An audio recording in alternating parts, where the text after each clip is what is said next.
பெண் என்று படைத்து வீதியில் விட்டு விட்டான்.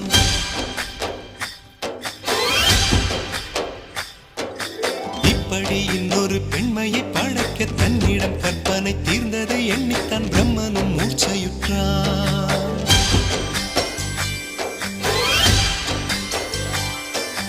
மின்னலை பிடித்து மேகத்தில் துடைத்து பெண் என்று படைத்து வீதியில் விட்டு விட்டார்.